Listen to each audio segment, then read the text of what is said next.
Very good. Well, we want to talk today about something that you guys, I'm sure, looking around the room, are very familiar with, and that's doing dumb things in real estate or dumb things that real estate agents do.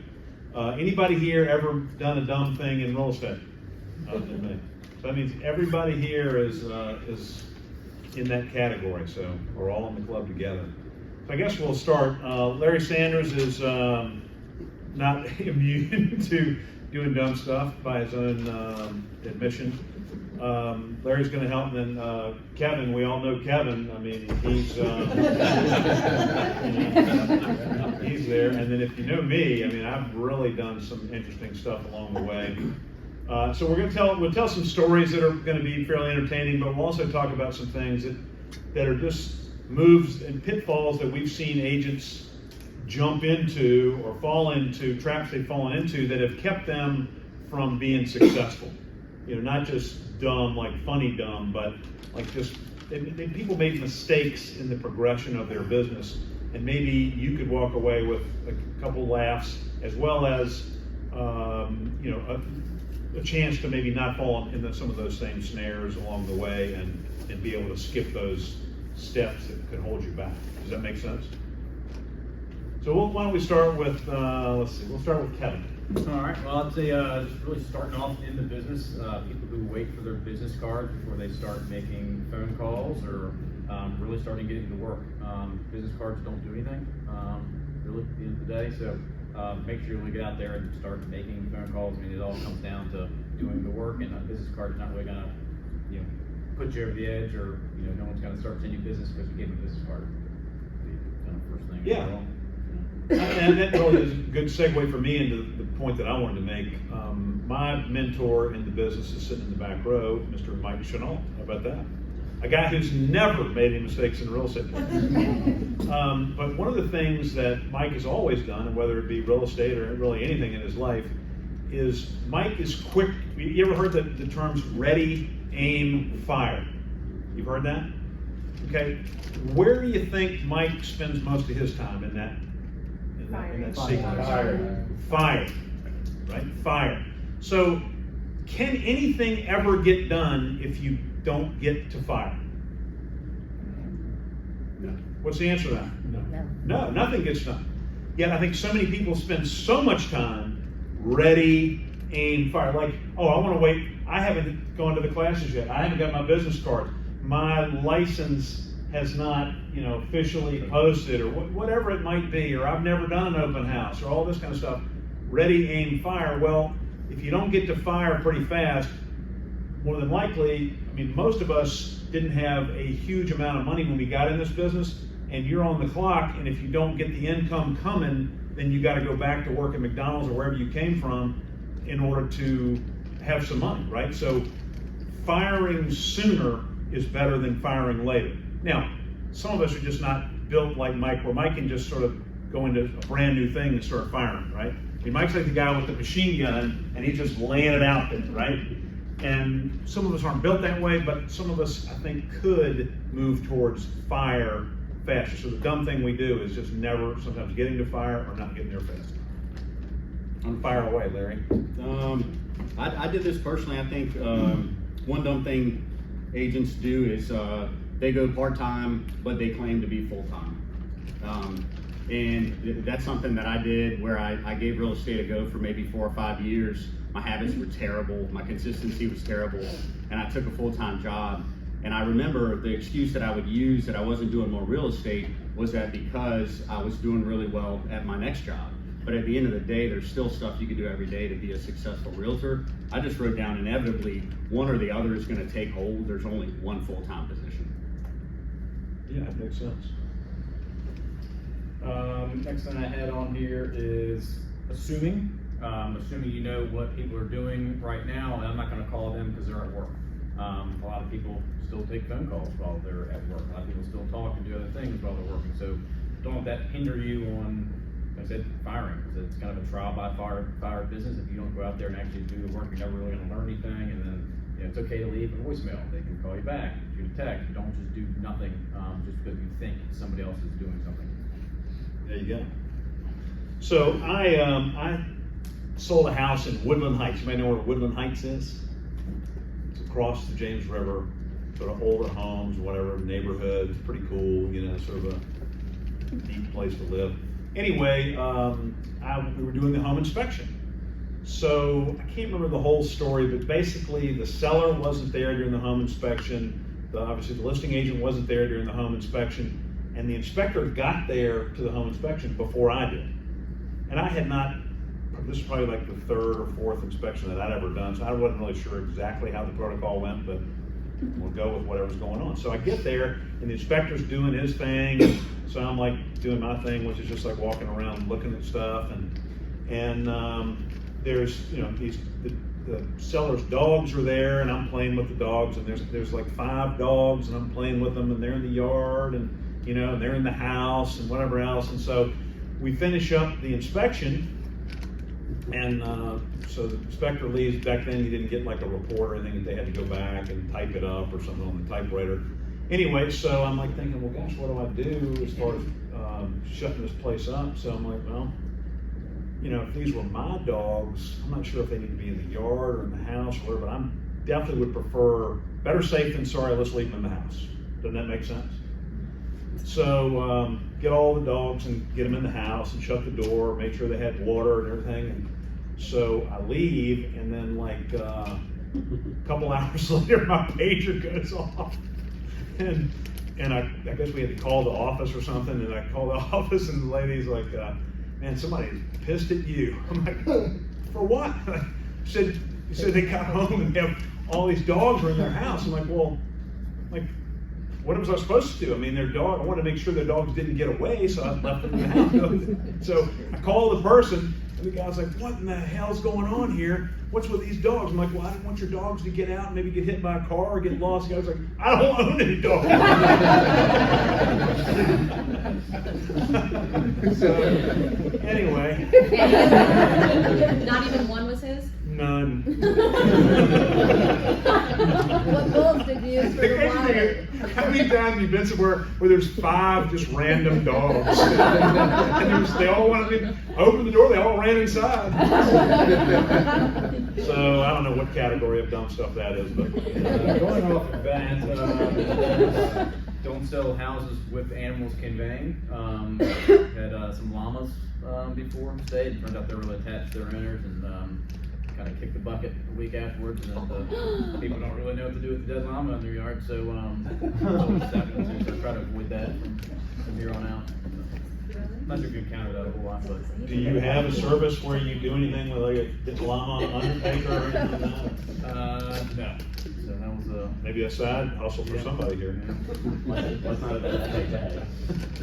Yeah, that's frown upon, so live animals. Yeah, strong insects. Big insects. Oh man.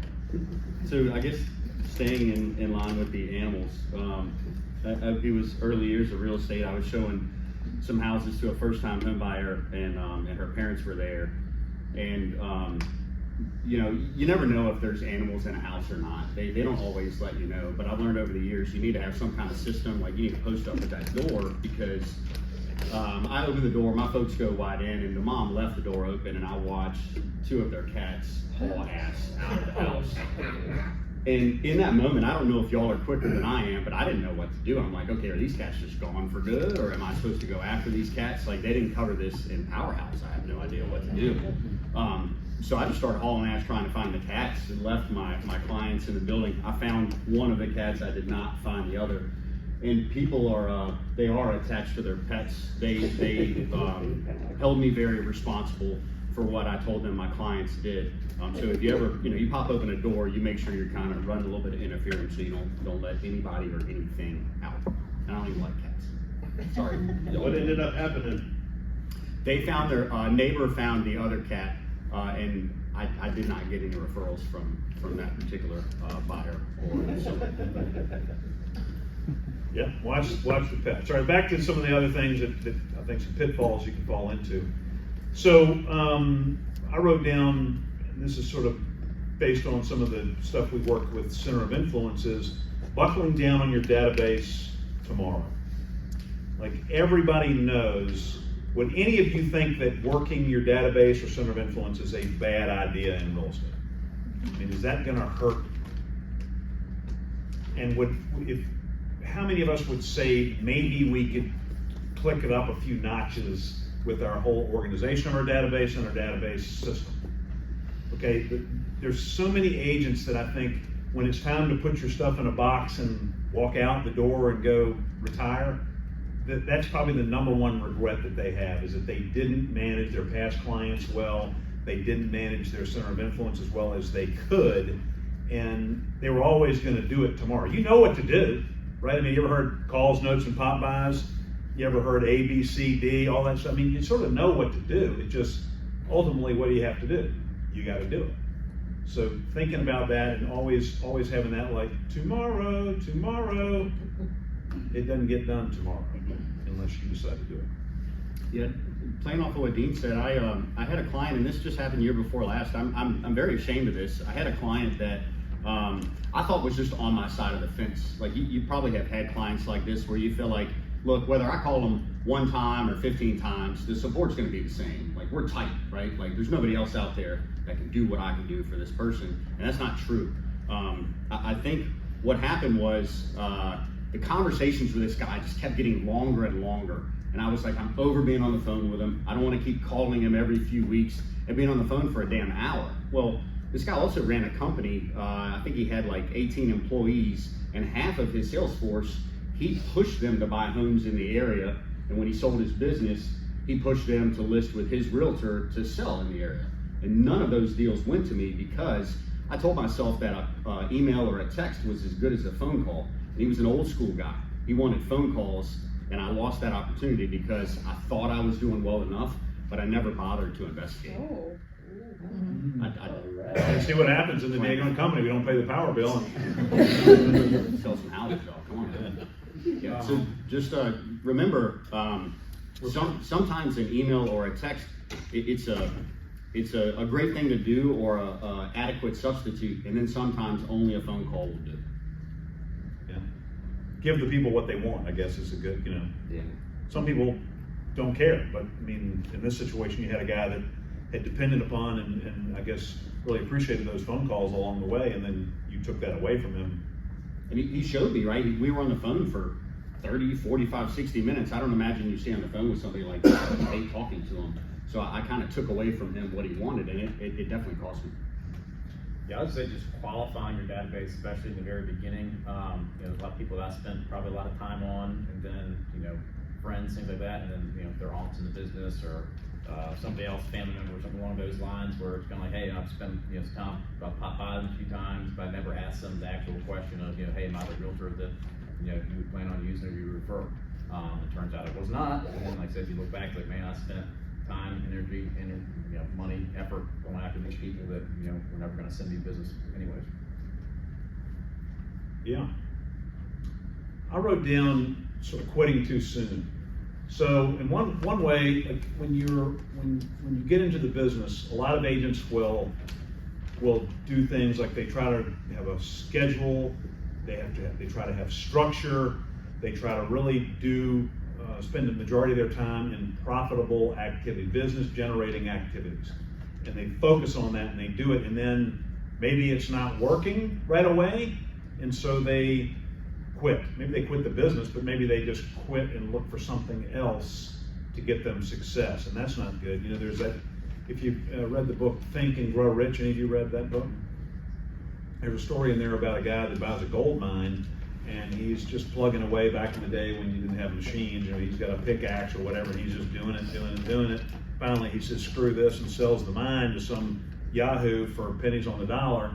Well, of course, guess what happens the next day? Guy goes in there and hits the biggest vein of gold in the history of whatever state that was in. So, I use the example of Ben Rogers. I mean, Ben, how long was Ben in the business when he sold his first house? I think it was about 6 months or so. 6 months, right? I mean, here's a guy, it's in his blood. Like, obviously Todd's dad, they all in the real estate business. He's been around it his entire life. Benjamin's a successful guy. He was a captain of the football team. He was president of his like fraternity thing. I mean, always been successful. Here he is 6 months into the business before he sells a house. How many of you or how many other people might have quit with the results that he had? Would that have been a bad financial decision for Ben? Yes or no? Yeah. Been one bad one for you too, because then you never got it. It took me 9 months. So Again, we don't want to, the American with Disabilities Act, we don't want to mess with that here. So anyway, the point is, I think people expect, one of the dumb things people do is they expect the results to come faster than they do. I think that they are willing to give up faster, and then sometimes even if they find results, then they stop doing the things that got them what they're doing. Like if you go out and you call your database and you write some notes every day and you do your pop buys and all this other stuff, and then you wind up getting the deal. What is the danger of having that deal or 2 deals going at one time? What do you do then? Then you coddle the deal, right? Oh, here's my deal. And then what about your calls, notes, and pop buys? Gonzo. And then you just coddle the deal, and hopefully the deal closes, and then you're celebrating, you get a paycheck, and that's great. But then once you get over the buzz of whatever you did to celebrate that, then what do you got? Nothing. The reality of nothing. And that's this kind of ride in the real estate business, which is not the ride that most people want to be on. So you have to be careful of that, of sort of giving up a little bit too soon, or giving up on what got you to where you found success. Yeah, I think that that can tie into one I had. I think agents speculate more than they investigate.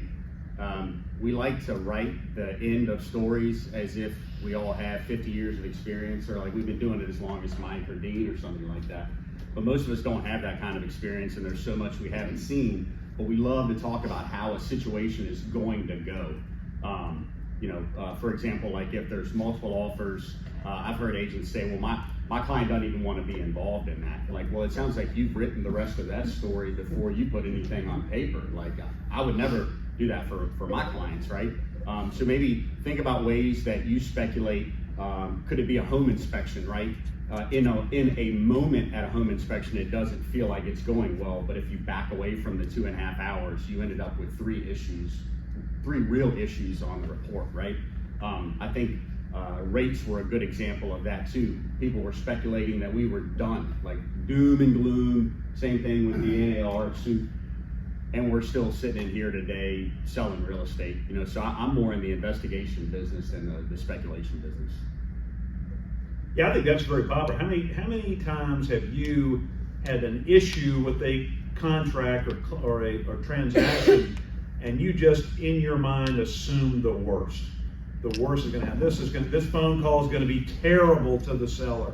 How am I ever going to explain this? We're never going to work this inspection addendum out. And yet, sometimes what happens? Yeah, it's fine. The phone call, a lot easier than you thought. Ernie Chamberlain said one of the things, the best advice I've ever heard from Ernie is just make the tough phone call first. Don't give it time to stew in your head, because all it's going to do is just create this fallacy of what could happen. Just make the call and let the chips fall where they may, and usually they fall better the sooner you make the call, and usually they fall better than you might think. So that's a good point. I had in here too, make sure, especially starting off, you got to treat it at a minimum like a 9 to 5. I said, if you're not getting paychecks, people are going like, I got nothing to do, I'm going to go do whatever, not work. I know I spent this room right here, used to be all cubicles, and I got in 2012, and it wasn't the best time in the market, and there was 15 cubicles, and it was just me in here, and then these are offices around the perimeter, and most people never showed up to work or did anything, but I showed up 9 to 5 pretty much every single day. A lot of times I was doing kind of nothing, but I was here, and there were a few other agents that had kind of survived the downturn, and as things started to pick up, they saw that I was still here every day, and they had clients, and I was doing a bunch of stuff with Ken Headley had some clients that ended up not wanting. It was investor clients, and I was hey, go look at these houses, they're $90,000, and Ken was drinking sweet tea and playing golf most days. Very good at that, and then that's how I picked up a lot of experience too, is, shadowing and being around. If you're not around other successful people, you're not gonna really find the success. You're not gonna find it at home doing nothing or out doing whatever else that's not really real estate related. Larry, you want to go or you want me to go? You go for it. So here's what I wrote down, allowing your ego to block your success. This is something I learned from Mike Ferry. Really stressed this back when I was working with him, and what does that really mean? Well, I guess the ego, and what I'm talking about here is just your thought that maybe you don't need to change, that you are, you can just figure it out maybe on your own. I wrote, allowing your ego to block your success and being resistant to change. So being so dogmatic that you're going to force what you think you need to be doing on all your clients and trying to do it your way without being open-minded to change. Or many of you natural salespeople, and just your way is going to take you to the top of the mountain? I can tell you, you're not, nor was I. Some people have better natural sales skills than others, but all of us can improve. Would we agree with that? So the next thing is, I said, allowing your ego to block your ability to handle criticism. Okay? Somebody might tell you, well, gee, maybe you could say this or whatever. You're like, screw you, I'm not doing it that way. That's stupid. Well, maybe you could be a little bit more open to that. How about allowing your ego to block your willingness to participate and really absorb training? Now, you guys, I'm preaching to the choir here because you guys are the ones that come to the training and try to implement some of these things we do, but not everybody's like that. And taking that to the next level, here's one you've heard me say before, allowing your ego to block you from ever doing any role play. Why would you want to role play? All right, I mean, if you were going to give a speech and somebody's going to pay you between $10,000 and $20,000 for that speech, you think you'd just get up there and wing it? Would you? No. So what's the difference in that versus going and sitting at somebody's kitchen table and talking to them about selling their home? What is the potential payout on that? I mean, depends. Yeah, I mean, it's a big gig. Right? I mean, how many speaking gigs go down in Richmond every day for 15 G's? And like, if you go speak at the Rotary Club, you think they're going to give you 15,000? No, you get a piece of chicken and some taters, right? I mean, that's a big gig. And I mean, how many bands play and get 15 G's for playing music? Not too many, right? But here's a chance. We have this every day, and yet have we rehearsed? Have we role played? Are we ready for that? In most cases, we're not. So, don't let your ego get in the way of that. Or also don't let your ego get in the way of coaching or getting in the way of asking for help. Some of us could be drowning and we're not going to say anything. We're not going to be like, hey, we'll just be swallowing water and then we're done. There are people that will help you. Of course, there are people that won't help you too. But around here, the good thing is the culture that we tried to build is there are folks that will help you. So don't be afraid to ask for help. I think that's a dumb thing that realtors do, is let their ego get in the way of all those things.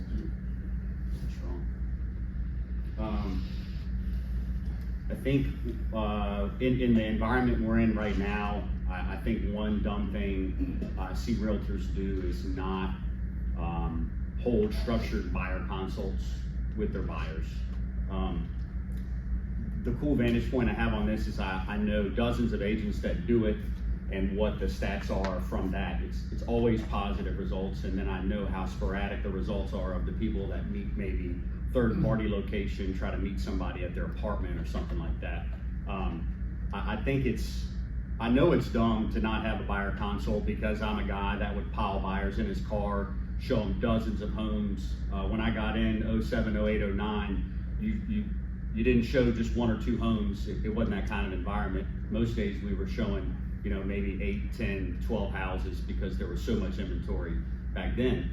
So to drive someone around for days on end, show dozens of homes with no real commitment whatsoever, I think is probably one of the dumbest things any of us could do. And I've done it plenty of times. I just don't think that y'all should do it as many times as I did.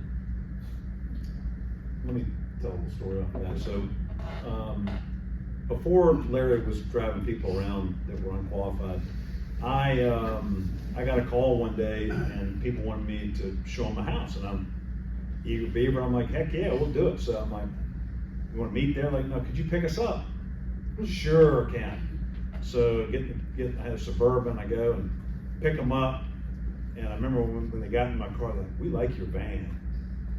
Anyway, it's sort of really not a van. Anyway, so so as soon as we get in, I start going to the house. I'm like, we need to make one stop. I'm like, so we stop and we pick up some other people, right? And I don't really know who these people are, but we got plenty of room in the van, so here we go. So we're going and we go look at this house somewhere like Barton Heights or somewhere, and I've got a concealed carry permit, fortunately, and so I'm not feeling that scared, but it was a little sketch and everything's a little bit weird. And then, so I'm like, do y'all like it? They're like, well, yeah, but we need to, can you take us to the whiskey store? I'm like, the whiskey store? So we go to the ABC store. Why did you say yes? I'm a nice guy. The topic is dumb things that realtors do. So we go to the whiskey store and they load up on whatever. Don't offer me any. And this time I could use some. And then I think that was the only stop. So then I had to take the other people. The other people, they were shopping separately, so they had to take them back to their house, and then take my people back to their house. Never heard from them again. But there's another example of, you just get so hyped up about wanting to. You think you got a live one on the hook, and then next thing you know, you're basically taking your van to the liquor store. I was Uber before Uber was cool. What year was that? Yeah. What year was that?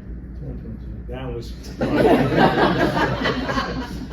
was probably 1997 or something like 6 or something. Sticking on the whiskey train, I had on here over-serving yourself at company events. It's happened a couple times to myself. I've also witnessed it a few times as well. The crab trip was always a fun trip until the people throw up in the back of the bus. I went there, and every now and then a chute comes off and hits a chandelier. So, yeah, just try to keep a little more responsible than your past. Got things down a little bit. Can we get that in writing? No. Let's see here. Another one I wrote down is thinking too small, or especially from the get-go, but really all along, thinking too small. It's sometimes scary if you've come out of a corporate thing in your life with your family or whatever if you're not from a entrepreneurial background, and you're just sort of used to a paycheck and safety, it can be difficult to think big. And I think that's one of the major pitfalls that happen to people, because it's easy to become satisfied with mediocrity, and you don't really have to be. Is there a ceiling in this business? For, let's say if you're a woman, can you only get to this far in this business? If you are short, can you only get so far in the business? If you're white or black, is there any limitation on anybody? Age, anything? It's one of the few businesses where there really aren't any, there's no government regulation. Well, didn't used to have it until this whole thing with it. But really, as far as your success, all that stuff doesn't have anything to do with it. But there's no regulation. You can do whatever you want to do. Do people make huge amounts of money in this business? Are there people in this room that make huge amounts of money in this business? Are they a lot smarter than you? Are they a lot? They're not. They're not. Are they? The opportunity is there for you. You've just got to be willing. If you don't have the dream of getting to greatness, you're never going to get to greatness. You might not be the greatest agent ever at Hometown Realty or in the city of Richmond or in the county of Henrico, wherever it is. Yet you have the ability to do incredible things that are far beyond probably what you think. And I remember when I first got in the business, my goal was to buy a new truck, a brand new truck, right? And I remember when I was working at Hampton, many of you have heard this, but when I was working at Hampton Sydney, President Lucy and I worked together at Hampton Sydney. President Lucy, I remember he gave him a lucrative contract. He was making $104,000 a year. And I remember when I came home and was talking to my wife about that, I'm like, could you imagine making $104,000 a year? You would want for nothing. I mean, I was waiting for him to have like a helipad in the backyard. And, I'm thinking this is huge because I was making like $17,500, right? And so when I got in this business, Mike had gotten in the business, Mike was doing well. And I'm like, man, if I could ever get to the point where I could go out and buy a pickup truck, F-150, and they had just come out with the one where it wasn't just the 2 doors and the 2 seats. They had like the little space behind the seats, You had to open on the driver's side, you could open the door the wrong way and crawl in that thing. I'm like, that's the coolest thing in the world. I've got to have one of those. And so I told Cindy, I'm like, I want to do that. I said, how about the day that I make $100,000, it's cool that I just go get one. And of course, she was like, that could be probably 20 years from now. So sure. And literally, it was August. I don't know whether it was that same year or what, but I did it, and I went and bought one while she was on a girls trip in Virginia Beach, and surprised her when she saw it in the driveway.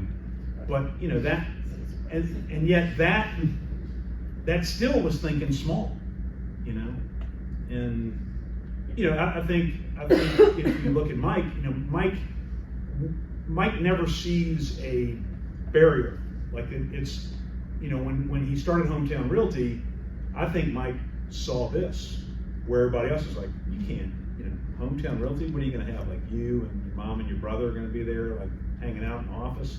I mean, I don't think that's what he saw. I think he saw this, and whenever there was a barrier, he's like, sometimes Mike doesn't go around or over, he goes through it, right? But I think having those kind of dreams, you just have the motivation to want to continue, and you just tend to find success better. And on the contrary, if you think small, then all you're going to get is small results. And I don't think that's really what it is. Yeah, I also say, I think a lot of people have the mentality of hey, what could go wrong? Am I going to screw this up? It's also like, what could go right? I mean, it's kind of like, hey, this could go perfect. So a lot of times we talk ourselves out of things, getting into it. It's like, man, I don't want to screw this up. I don't want to do this, but I'm not going to pick the phone because I'm scared. And hey, pick up the phone and make it happen. And, right things happen more often than not. And I think people just get in their heads a lot of times, just thinking, and then not actually just pulling the trigger and making it happen. But there is no ceiling on this. There's no limits to it. So, I've seen, as Dean said, there's a lot of people that aren't the smartest people in the world that have made a lot of money in this business. And I don't think there should be really hesitation to go out there and just try to make it happen. Like, what's the best that could possibly happen? It's probably a better way to look at the business overall. It's wild. I'm okay sharing this, but like, because of real estate and Hometown Realty, my life is better than I ever thought it would be. Like, I can think back to any time dreaming in life, and there was never any kind of vision that this is how things would turn out. And I really feel like I'm a true example of like, if I can do it, you can do it, or you can do a little bit better. But what Dean said is really, really true, and it was the difference maker for me. Like, you have to have goals. Like, you have to have specific goals, because on your darkest days, that might be all you have. And you're gonna have like some dark days, and they can take over if you don't have something to bring some light into it. So like moving to Hickory Hill, I remember writing that on a chalkboard and being like, you're gonna be fucking kidding me. Like, okay. I even might have done it with Benjamin. I'm like, okay, Benjamin, I'll write it, but like, let's be real here. And because I looked at it every week, I don't know when it happened, but I started actually believing that it could happen. And then things started happening where I was like, well, now I'm not gonna mess it up so it doesn't happen.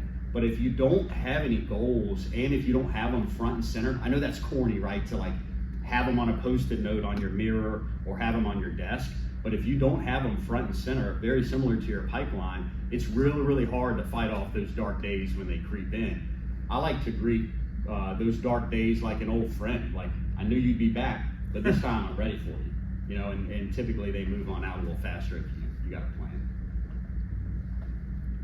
Mike, what was the thing back in the day when it was sort of going out of style when I first got into business, but what was the thing that was, and we're talking about magic pills here, but what was the thing that when you put out in front of the house and you turn your radio to the channel, what do they call that? Oh, it was just an AM transmitter. But what was the name brand of that thing? Talking House. Talking House. The Talking House was gonna revolutionize the real estate business. So basically, you had a sign and it said, tune to a certain AM radio thing, and you tune to that and it'd be like, what are you doing now? You'd sort of get the game in the background and whatever else going on. And that was gonna change everything, right? And then it was, you know, the digital camera, and then it was the color printer, and then it was Cable TV. yeah, oh, the cable TV channel. All you gotta do now is just advertise the cable TV channel. It'd be like, some guy would be like, hey, okay, here's 101 Elm Street. It's got 3 bedrooms, 2 baths. And that was all it was gonna take. And then it was, you know, Zillow, and then it was whatever, and then, you know, it's, and so many people fall into the trap of the magic pill. You know, instead of doing all the things that I know I need to do, now I can get this, and then I'll be good. What's the number one this that we all fool around with and spend too much time on? Not to say that it's always bad, but what's that thing? Social media, internet, you know, it's just as many people as it's helped, it's hurt. Because it can be a real time sucker and a real distraction from what you need to do. Again, I'm not saying that all that's bad, yet a lot of it can be bad. You just have to be very disciplined on how you're utilizing the social media. Y'all have any more? I just put in here, calling agents and also just like giving feedback, or receiving feedback, to make sure it's something that it helps out. I know when I have listings, I know I was guilty of it at times when I was working with a bunch of buyers where agents would call and, you know, agents would call me back and say, hey, you know, hey, how was the feedback? And I'd be out showing houses and I'd just never really get back to them. And then, you know, then I realized, hey, I started listing houses, and then you're trying to get feedback, so I always want to hear that. And then you're calling agents, they won't return you, and you want to strangle them. So it's making sure you provide feedback, and also just, you know, there's a relationship that you had between other agents as well. So that's something that needs to be nurtured, and also means that develops. And I've had deals before where it's like, I know the agents, I've done successful deals with them, and now I work and operate, and I've gotten deals because of the relationship that's already there and established, rather than, you know, pick up and make phone calls or finding out information about it. I mean, the phone call, you know, is something that a lot of agents just don't do. They don't pick it up. You know, I'll get the agents that reach out to me on a listing, and they're like, hey, you already accepted a contract? I go, well, I've never heard from you. I mean, let me know you're interested. It's been 3 days since you saw the house, and now you're telling me you want to do something on it. Well, where have you been for the last 72 hours? We've had 3 other offers and everything else there. So that is to me, something you really need to do, and I think it really separates you. You got to be able to show you can communicate. Let them know that, hey, I can answer a phone call. I know what I'm doing. Show your confidence. To me, that's just a huge piece that a lot of agents just kind of skip out on and think a text message, hey, do you have any offers in hand? And that's that, where I'm finding out, hey, what's the closing date preferred? What do you need for all the details of the contract? That when I write a contract, it is, you know, it's tight. It's exactly what the seller wants. There's no real question marks on it. And a lot of the people that are kind of, you know, mulling around or kicking the tires, we're getting it signed. Yeah, in fact, I mean, how many of you have had a listing where you got a contract on that listing and you never had any communication with the buyer's agent? I mean, it comes like through the AuthentiSign thing. It's not even from their email. Yeah, you got to reply back and you can't. You don't have to Yeah. jump Yeah. in. Yeah. Just, you know. I mean, to me, that's just ludicrous. That's definitely a dumb thing that realtors did. Bare minimum. So I have another little story. Lucy, I didn't know Lucy was going to be here, and see if she can participate in this. So we had a listing over in the Stumpy Road area, Peaks.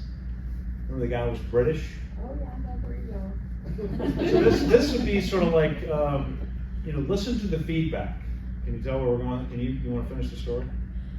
Well, the seller was a little different, and he always wanted to try to be notified about the time. This was before showing time was a thing. And he liked to schedule showings during a certain time frame. And I learned later that was because he was able to be home during that time. And so the first time the feedback that we got was, we got there, we didn't think anybody was home, so we went on in, we go upstairs, and he's coming out of the shower. And I thought, oh my God. So the first time we let it go, we talked to the guy, like I told you that they were coming at this time. And then when it happened the second time, I was like, Dean, we can do something. Oh, yeah. Yeah, I mean, that's why he wanted to be home, because the guy was some kind of exhibitionist. That's one, if you look on our website, that's one of the specialty things that we do. I don't remember how we handled that, but anyway, that was. We sold the house. Are you sold that? I mean, it can be a turn on for some buyers. Did Dean buy that one as his first rental? No. Any llamas with that one? No.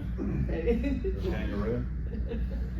That's the last one I've got is, I don't see enough agents utilizing real estate to segue into related businesses. No reason you guys can't be buying rentals, no reason you can't be pursuing flips. We do it for investors. I don't know that we always think about us being those investors. Same thing with land deals, right? Like whether you buy a piece of land and you hold on to it, land is always appreciating. You buy a piece of land, you pitch it to a builder, that builder might let you list it when the time comes. But I mean, real estate really is a land of opportunity. It's just a matter of like, hey, how many hours do I want to put in today? And do I really want to go to work? So I would say dumb things that realtors do is they just don't put in the work. We're almost done. So a funny one too. Oh, well, I can say one off of that that's not fun. But replicating, if you are relatively new to the business, you obviously want to take advice from people that have a lot of experience, and I think that's very good. But trying to replicate what people that are experienced are doing on a daily basis, their activities are going to be very different than what you need to be doing when you're trying to get into business. They are maintaining their business. They may be growing their business, but they're growing in a different way than you are. And so the analogy would be like if there's a boulder, right? So to get that thing rolling, it's going to take a ton of effort to get it moving. But once it gets moving, then what do you have to do? Then it's just pushing it a little bit and it keeps going. Well, that's sort of what somebody who's been in the business for 5, 10, 15 and beyond years, that's what they're doing, versus what you need to be doing is leaning, putting all your weight behind that boulder to get that thing moving and get your momentum going. Once you're to the momentum phase, I think you can run your business a little bit differently. Some people want to skip those steps and they somebody might look at what I do every day or what somebody else has been in the business a long time and try to replicate that, and it's just not going to get you there because you don't see what I did. Heck, it's been almost 30 years ago to get things going. So be careful of that. Was it 550-1234 that you started with? 550-1235? Yeah, and I mean, I did what was called sequential dialing, which was, I had a headset and I would dial 730, because that's Mechanicsville, right? 730-0000. Hey, this is Dean Cheatham, real estate agent. We buy and sell a lot of homes in the area. I wonder if who plan on moving. And then, screw you. And dial the next one and just keep on going. And the last time I did that was probably 2001. But, sometimes you got to do what you got to do, right? There you go. All right, funny story coming up. I'll just say, make sure you have supplies in your car for kind of a number of things. I have measuring tapes, I have the moisture readers, pretty much all the home inspection stuff, and I also carry toilet paper in my car. That's been it's come in handy a couple times, but and also make sure people going to vacant houses and people, hey, can I use the restroom? They use the restroom, then they're asking for a roll of toilet paper because no one's in the house, there's no toilet paper there. And also making sure the water is on, especially if you curve flush, and then go to the second flush, and no water to wipe things down, and you're stuck using a sock, pencil, and a poncho to move things, on a walk through. What are those 3 items? A sock, a pencil, and a poncho is what, what I had available. Pencil was used, you pull the sock to get everything. and That's scoop a it whole, into a poncho. that puts a whole new definition on number 2 pencil. There you go. Yeah, so just kind of, be prepared. You never know what you're going to encounter in this business. Every day is completely different. Every transaction is different. And then, you're going to encounter people. I always make sure when I unlock a door to go in and I hear some music or some sort of noise, I always make sure I say, "Hello, realtor," because I've, wasn't the British guy, but I've showed up to houses and there's been people in showers or people sitting there like, "Oh my God, I forgot that we had a showing today," or there are tenants in there, or thank God we're kind of past the short sale foreclosure portion, because I've seen all sorts of disgusting stuff inside of houses. I probably had masks in my car before it was cool, pre-2020, just because you just never know what you're gonna walk into. So mold, this, that, but be prepared for kind of any situation. Any pitfalls or dumb stories that any of you want to tell? I have to give you an opportunity as well before we wrap this up. I'd like to add something to what Larry said about your initial meeting with your buyers, and you're gonna get them on board and make sure that they realize that you're the person that can best help them.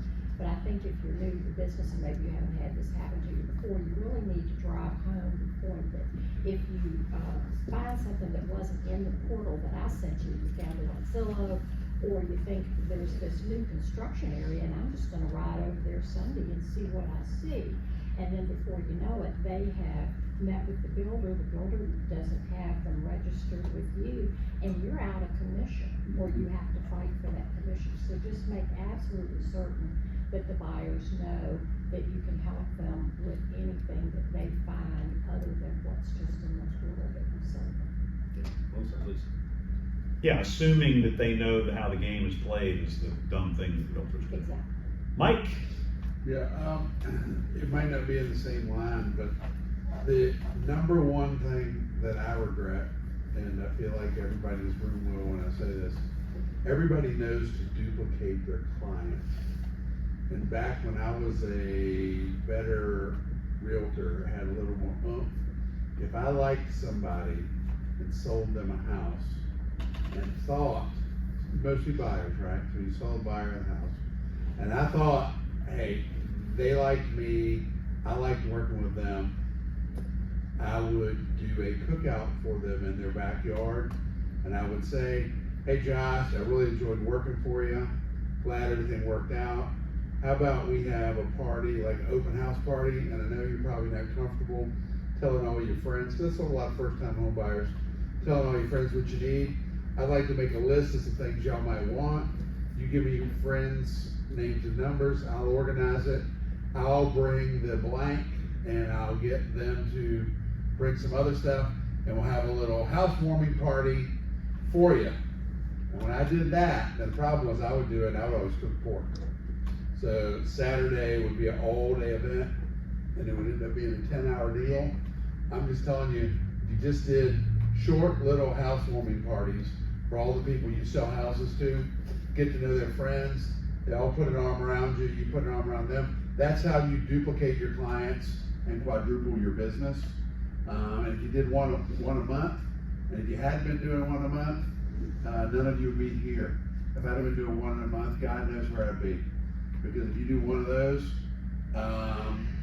the business just keeps lushing in. I mean, it just gushes and gushes and gushes, because nobody else cares that much. So I would say, have a housewarming party once a month for a client, add that to what you're doing, and start meeting all their friends. And then when you don't do that because you're a chicken, they're gonna have this talk in a year, and you'll be sitting here going, "Damn, I should have done it." So that would be the dumb thing I've not done, is not do what I know works great. Yeah. Dean, if we'd have been cooking pork every Saturday for the last 20 years, how many sales would we have gotten? Tons. Can't even count them. Yeah, it's amazing not only does it make a great impact on the client, obviously they appreciate it, but it's really the friends are like, they'd come up to, Mike and I did some together, and they would come up to us and be like, well, you know, hey, could I get your business cards so we can maybe book a catering gig? And we're like, well, we're the caterers. And they're like, what do you mean? Well, we're the realtor. We help, you know, Joe and Sally buy the house. The people could not believe it. You know, I mean, they were dumbfounded with the fact that we took the time to do something like that. It made as big of an impact as anything you could make. So Mike's right. And then if you like those people, chances are their friends are probably pretty cool too. And, you know, you probably get along with them. Not always, but a lot of times. You'll probably remember this one, but I know you will. Don't ever put your phone down if you're doing an open house or doing anything. Try to always have pockets. Do you remember I was doing an open house about a year at Kelly's house, the Crossings? And it was freezing cold, I had the coat on, set my phone down on the foyer table. Luckily, I still had my jacket on, which had my keys in it. I go out the door is locked. Key isn't inside. Phone is inside. I'm like, uh-oh. Luckily, I had keys. I drove to the Home Depot. I remember phone numbers really well. Yours, Adrian's, and Lucy's. And I call Lucy and said, you're not gonna believe this. Open house starts in 12 minutes. I can't get in the house. She's like, thankfully it was her daughter's house and there was a manual lockbox. And I could get in. I got there with 1 minute to spare. Wow. I stopped somebody at Home Depot person. I promise you, I'm not gonna rob you. Can I use your phone? How many did you have to ask before somebody bought that story? That's good. Only one. It really not. I was in Hanover County. You know. I got lucky, but I never put that phone down. And now when I leave a house, the first thing I do is look at my phone and keys. Cool. Any other pitfalls that you may have fallen into that you could share to keep somebody else from doing that, or a good story? Nobody has any good stories. Shame on you. Ariel, hold on. It's not really a good story. It's just a lesson that I've learned in my 4 whole years in the business. Just don't show a property to people who don't have a pre-approval letter. Because you will waste, even if someone says, no, it's cash, get proof of funds. Because you will waste so much of your time, energy, life, driving around to people who don't have the money. How do you have that conversation without sounding aloof or, you know, sort of like a jerk? I'm a pretty direct, upfront person anyway, so I try to tell, especially in this environment where it's a competitive situation, I let people know if you want any chance of being considered for an offer we put in, we have to have proof of funds. And I let them know it's not just for me, it's for the seller. It's to guarantee that we are an actual viable candidate to purchase the home. I think that's good. And usually people will be understanding of Yeah. that. But if someone says that they have cash and I ask for some kind of proof of funds, whether it's a letter from a financial advisor, even a bank statement with the account numbers crossed out, if they're not willing to send it to me, then I'm not willing to show them property. Yeah. And I'm very honest with that up front. Thank you. Craig. The first house I ever sold, I ran over the lamppost in the front yard. I hadn't even gotten under contract yet. I was sitting in the car, I was talking to my client afterwards, talking to the agent, and I was like, we got it. She's gonna be aggressive. And it's like a little side pull off of the driveway, and I just was like, all right, sounds good. Threw in reverse and just go, boom! What is that? And I get out, and other buyers were there, and they were like, I ran over the whole lamppost and it was under my car, and I got up and pushed it back up, and called the agent and told her how sorry I was, and I was like, but we have a really good offer coming up. And they accepted it, and the owner was, happy to fix it himself. So that was sort of like using the sympathy technique. Yeah. Never told me that story. I have other ones. I had one. God, it was like my first open house. I don't know if you remember this. It was one of Kevin's listings for one of his high school buddies, and the security alarm was like beeping. It was just annoying the crap out of me. So I was like, all right, well, I'm just gonna go like mess with it, turn on the volume. And then the security system went off, and I could not get it back off. Like the entire time, it was like, the owners had to come back with their kid. It was like a whole situation. I think the guy wanted to like slit my throat. But like, don't touch the security system. And have your clients do it before open hours. That was annoying. Makes you feel better after knowing what you're talking about. Okay. Good thing there too is like if you have a listing and people want you to get you have to give the code to all the people that show it. Best thing to do there is let's just gamble that nobody's going to steal anything while we do this, because the alarm's going off every time if I've got to give instructions. Yeah, I showed a house in the West End one time, got a phone call and met these people, and it was literally probably 8 people in an extended family, like great grandparents, parents, the buyers, and their kids. So it was like 12 or 13 people. And we were in one of these deals where you have to take your shoes off, right? So I can play along with that, so I take my shoes off. And we're looking at the house, and everybody goes upstairs, and their primary language is not English, so I'm not really sure what they're talking about. I'm sure they don't know what I'm talking about. So we're like getting ready to go back downstairs, and I'm like, after you, and Mama, everybody. And so the whole family is in the staircase, and I don't know what kind of material my socks were made of and what kind of chemical reaction happened with the carpet, but I mean, it was like I was on ice.